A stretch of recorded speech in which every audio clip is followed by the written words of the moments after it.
often said this on this show, have I not, that it's annoying, isn't it, when people have made millions of pounds out of something and then many years later they decide, oh dear, I don't agree with that. No, I'm not backing that at all. But of course, all the while living in luxury mansions, having a lifestyle for 20 odd plus, 25 plus years in many cases, because of course now in this woke world, they're being told off. They don't care about being cancelled because they've got the money. We've already paid out for it, you know?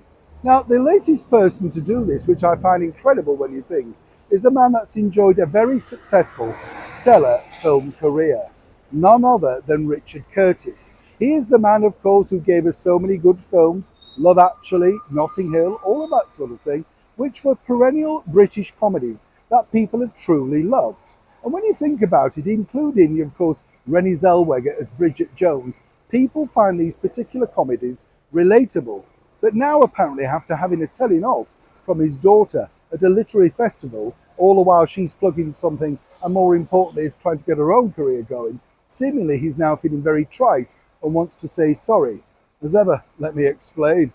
Hi, good morning, how are you? Nice to see you. Glad you enjoy all of these things because they just kind of anger me, you know what I'm saying?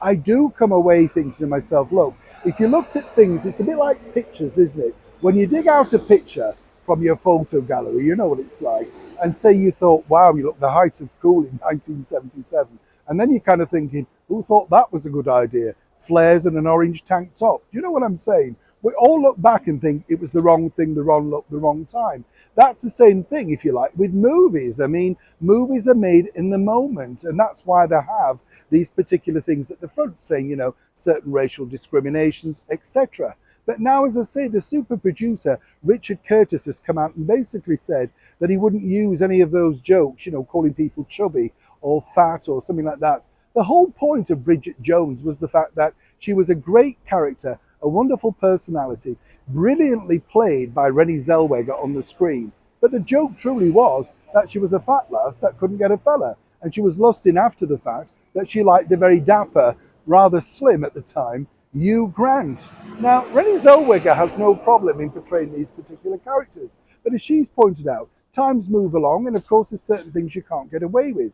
But now for Richard Curtis to come out and say it's terrible and he feels so bad. Well, if you feel so terrible, siphon off many of the millions that you've made from DVD rentals, re-screenings, cinema screenings, and give it all maybe to something like Slimmer's World and maybe start something like that up. Stop just trying to grab PR headlines saying you feel terrible. Oh, it's awful. I should never have done it. The bottom line is the movies made people laugh for a very long time. They're still a lot of fun and they're very relatable, even in this 2023 coming into 2024 year. Sadly, like me, the world is full of chubbies.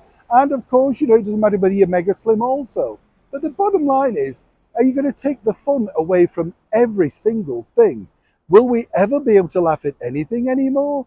Now, I'd love to know what you think to this particular story genuinely, because you do kind of think, well, cut out those jokes and you've simply got no film. Or does this now put you off going to see anything made by that particular director? I know where I stand. I'd love to know what you think. Me, I'm off for a bag of chips. New Sean in the very heart of London.